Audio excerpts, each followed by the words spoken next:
revoyons avec attention l'objet de notre chute. Nous n'allons pas retourner sur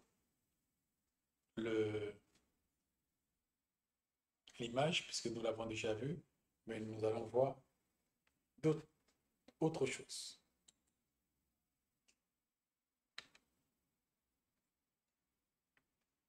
Alors, ceci, j'ai voulu que nous puissions retourner dessus parce que j'ai voulu que ça soit gravé dans notre cœur et mais gravé de manière à ce que cela ne puisse pas nous quitter. Et ceci aussi pour nous inciter à nous battre pour la méditation. Qu'on s'aperçoit que nous ne sommes pas maîtres de nos pensées. Nos pensées vagabondent, nos pensées errent, nos pensées, et, nos pensées se promènent, nos pensées font des galipettes et nous n'arrivons pas à les contrôler. Et on se demande et où est la difficulté et que tous nous avons à avoir une main sur notre pensée. Eh bien, Dieu a décidé que ni vous ni moi n'allons avoir de main sur notre pensée. C'est pas de notre ressort. Dieu a décidé que cette partie de nous, il sera contrôlée par un maître qui ne sera pas nous. Et c'est ce qui nous oblige maintenant à nous soumettre à cette discipline pour atteindre l'objectif qui nous sécurise. Alors, vous entendez encore? Alors, je suis la propriété de celui qui occupe mes pensées.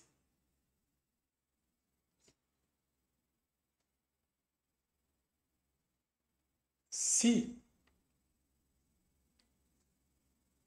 j'ai quelque chose qui me prend, si j'ai quelque chose qui a de l'importance pour moi, et cette chose occupe mes pensées, ça peut être l'inquiétude pour X chose, ça peut être l'amour pour X chose, ça peut être l'ambition pour X chose. Cette chose, je deviens son esclave. Maintenant, si cette chose, au bout, c'est Dieu, je suis heureux, je suis béni. Je prends pour exemple, si je suis occupé par l'amour que je dois avoir pour mon Dieu, et je réfléchis dessus, je pense dessus, et mon esprit est occupé par l'amour, le type d'amour, la nature de l'amour.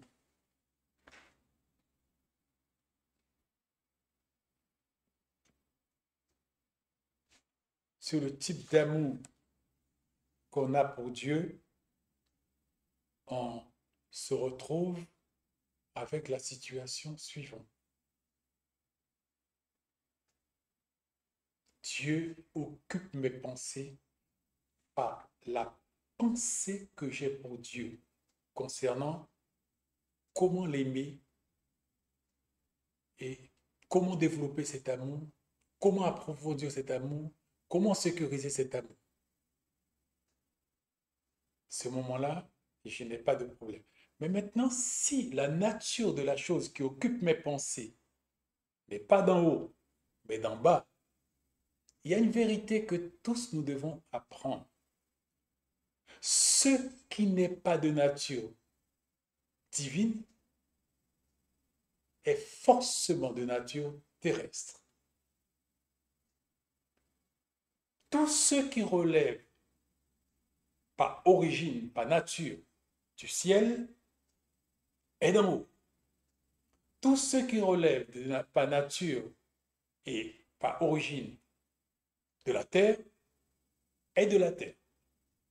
Dieu est maître de ce qui est d'origine d'en haut. Et le diable est maître de ce qui est d'origine d'en bas.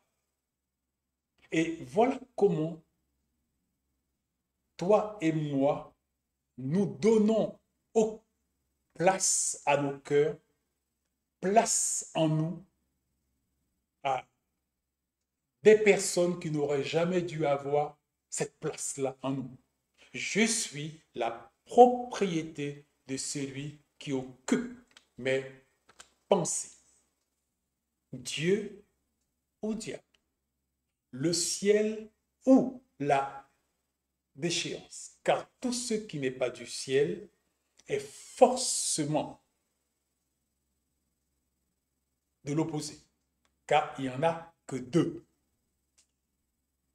Il n'y en a pas trois, il n'y en a pas quatre, il n'y en a que deux. Ceci nous force, nous chrétiens, à inlassablement, nuit et jour, travailler dans la prière, crier vers Dieu pour qu'il nous donne la grâce par son Esprit Saint, qu'il puisse prendre plus de nous et nous donner plus de lui. Nous vider de nous-mêmes et nous remplir de lui. C'est l'objet de la méditation. La méditation, c'est ce qui permet que Dieu occupe la place en nous. Je donne accès à mon cœur. C'est moi qui donne accès à mon cœur par ce qui occupe mes pensées. Je médite sur mes problèmes, je médite sur mes soucis, je médite sur mes échecs, je médite sur des choses terrestres, je m'affaiblis quant à ma vocation. Ne vous inquiétez de rien, je ne m'inquiète. Il y a des sujets à s'inquiéter. C'est grave. Le compte en banque est à zéro. C'est terrible. Et écoutez, je n'arrive pas à payer mon électricité. Dieu dit, ne vous inquiétez de rien. En toute chose, faites connaître vos besoins à Dieu par des prières et par des supplications. Et comme nous avons parlé tout à l'heure là, il arrive certains d'entre nous, nous sommes disciplinés par rapport à notre attitude, de notre comportement quant à la gestion de nos biens. Et Dieu peut nous discipliner. Si tu es dans cette configuration-là, tu dois aller t'humilier, demander pardon, regarder là où ta gestion a été mauvaise et maintenant aller vers Dieu et ne pas accepter d'avoir ça comme souci, comme des choses qui captivent ton cœur. Libère-toi. Même si tu as commis une erreur, notre erreur ne nous est pas fatale. On demande pardon, on s'humilie et on dit à Dieu, écoutez, je m'engage à ne plus marcher dans cette voie-là et je prends la décision que désormais, je ne vais plus me comporter comme un voyou, mais aide-moi maintenant, je vais dans la bonne direction. Et le problème est réglé. Pour pas que nous puissions donner accès, c'est le terme biblique, pour pas que nous puissions donner accès au diable à notre cœur. Car par la gestion de notre quotidien, comment nous nous comportons, nous donnons accès à notre cœur à ceux qui n'auraient jamais dû pénétrer et rentrer dans notre cœur. Philippiens 4, 8. Enfin, frères, nourrissez vos pensées de tout ce qui est vrai, noble, juste, pur, digne d'amour et d'approbation, de tout ce qui mérite respect et louange. Nous avons déjà vu ça, mais nous retournons dessus. Pourquoi c'est important? Parce que actuellement, nous sommes en train de travailler avec la grâce de Dieu pour retourner à notre premier amour. Et ça fait partie de ce retour à notre premier amour. Quand Dieu avait notre cœur dans notre premier amour, nos pensées étaient occupées jour et nuit que par Dieu. Nos soucis, nos problèmes, nos difficultés et même nos échecs n'occupaient pas nos pensées. Nous allions de suite auprès de Dieu, on remettait tout, on se réjouissait, on chantait des cantiques, on louait Dieu, on ne se laissait pas abattre par le quotidien. Mais c'est quand ce premier amour s'est tassé, quand ce premier amour a été affecté, que nous avons commencé à laisser des choses qui n'auraient jamais dû occuper notre cœur, à occuper notre cœur. Des mauvaises herbes, des épines ont commencé à pousser dans notre cœur. Alors, c'est pour cela que nous sommes retournés dessus, parce que c'est important pour nous, pour toi, pour moi, que nous puissions savoir, non, nous devons retourner à ce premier amour et comment y retourner.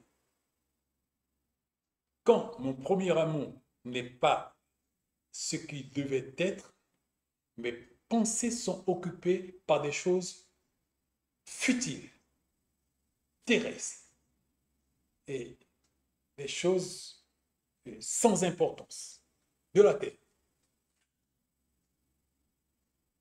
Maintenant, Dieu nous dit non, tu dois retourner à ce premier amour. Tu dois me permettre de revenir dans ton cœur et tu dois m'installer comme j'étais avant. La difficulté se présente pour nous. Maintenant, Dieu nous dit, voilà comment il faut faire. Enfin, frère, nourrissez vos pensées. Ça, ce n'est pas le Saint-Esprit qui va le faire pour toi et pour moi. Ça, ce n'est pas Dieu qui va le faire pour toi et pour moi. C'est une discipline que nous devons exercer sur nous-mêmes. Demander à Dieu, prends plus de moi, donne-moi plus de toi. Ah, mais j'ai oublié, oui, et tous, on fait face à ça. Mais tu dois, Père, localise-moi dans ta bonté. Père, fils de David, aie compassion de moi. Localise-moi dans ta miséricorde. S'il te plaît, prends contrôle de moi. Prends plus de moi. Donne-moi plus de toi. Prends plus de moi. Donne-moi plus de toi. Et, et je dirais que le combat est ardu. Parce qu'il faut vraiment se donner, quand nous retournons en arrière pour revenir, c'est pas facile. Parce que notre chair, nos ennemis, tout se lève contre nous pour se liguer contre nous, pour ne pas nous laisser retourner dans la position perdue. Mais Dieu dit, tu dois retourner à ton premier amour. Il le faut. Nourrissons nos pensées par tout ce qui est vrai. Pour du concret, certains de nos bien-aimés qui se permettent à aller dans pas mal de choses, qui j'allais dire gaver, non, le mot est un petit peu trop familier, mais qui se nourrissent de toutes sortes de choses. Mais ces choses, malheureusement, vont occuper tes pensées. Et la majorité de ces choses ne relèvent pas de la vérité. Mais il nous dit, nourrissez vos pensées de tout ce qui est vrai. Et nous connaissons qu'une seule source sûre de ce qui est vrai, c'est la parole de Dieu. La parole de Dieu est vraie. C'est une source sûre.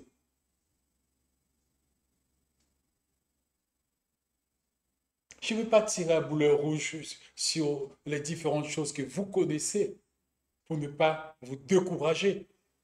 Vous-même, cible-les, notez-les, travaillez dessus. Sinon, tu n'auras pas de chance de pouvoir retourner sur ces positions perdues. Tout ce qui est vrai, tout ce qui est noble, les choses nobles sont d'en haut. Tout ce qui est juste, c'est une discipline que nous devons exercer sur nous. Tout ce qui est pur, nous savons que la pureté, ce n'est pas dans les choses de ce monde que nous allons trouver, et je parle des distractions, hein, et les passe-temps. Ce n'est pas dans les distractions, les passe-temps de ce monde que nous allons trouver ce qui est pur. Voilà pourquoi certaines personnes qui sont religieusement connectées à Dieu, quand ils entendent un petit peu les disciplines qu'on doit exercer sur soi pour pouvoir aller vers Dieu, ils disent, mais écoutez, hein, c'est pas la peine. Hein, on ne peut rien faire. Tout est interdit. Mais tout simplement, c'est parce que le cœur de la personne n'est pas dans la main de Dieu. Et il sent que on lui enlève son espace vital, on lui enlève et il ne peut pas vivre. Mais tout simplement, il y a juste une petite erreur chez toi. C'est que quand tu as donné ta vie à Christ, tu as pris la décision de ne plus vivre dans le rythme de ce monde, mais tu as pris la décision de vivre dans le rythme d'en haut. Et si maintenant tu te trouves un petit peu à l'étroit, c'est pas la parole de Dieu et l'attente de la parole de Dieu qui est le problème pour toi. C'est là où tu as placé ton cœur. C'est là où tu as mis maintenant tes yeux. C'est ça le problème. Mais ce n'est pas la parole qui est le problème. Il ne faut pas te laisser décourager en ayant cette perception que, mais écoutez, on ne peut pas vivre. Non, c'est juste ton cœur qui est mal placé. C'est juste ton amour qui n'est plus ce qui devait être pour Dieu.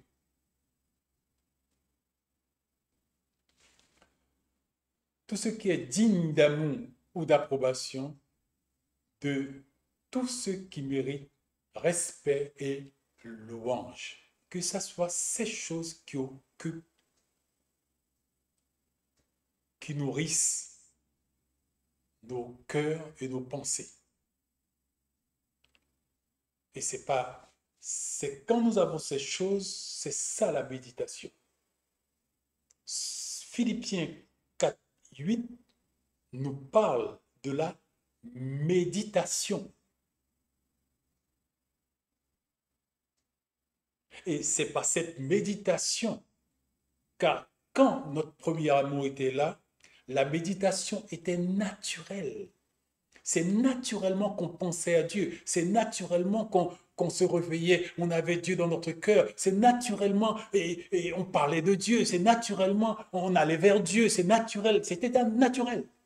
C'est quand nous nous sommes éloignés que maintenant on doit faire des efforts pour aller prier. On doit faire des efforts pour aller lire la Bible. On doit faire des efforts pour penser à Dieu. Tout simplement, c'est que nous avons été dénaturés. La nature qui nous avait été donnée initialement n'est plus pure. Nous avons été dénaturés. Alors, Philippiens 4.8 nous donne la recette que nous avions. Alors, il nous dit, non, maintenant, voilà mes frères, voilà ce qui doit être, voilà comment vous devez être. Nourrissez vos pensées de tout ce qui est... Voilà. Et la même version de Philippiens 4.8 aurait, frère, que tout ce qui est vrai, tout ce qui est honorable, tout ce qui est juste, tout ce qui est pur, tout ce qui est aimable, tout ce qui mérite l'approbation, ce qui est vertueux et digne de louange, soit l'objet de vos pensées. Dire que c'est de cette façon-là que Dieu arrive à pénétrer en nous. C'est de cette façon-là que Dieu arrive à nous intégrer à lui.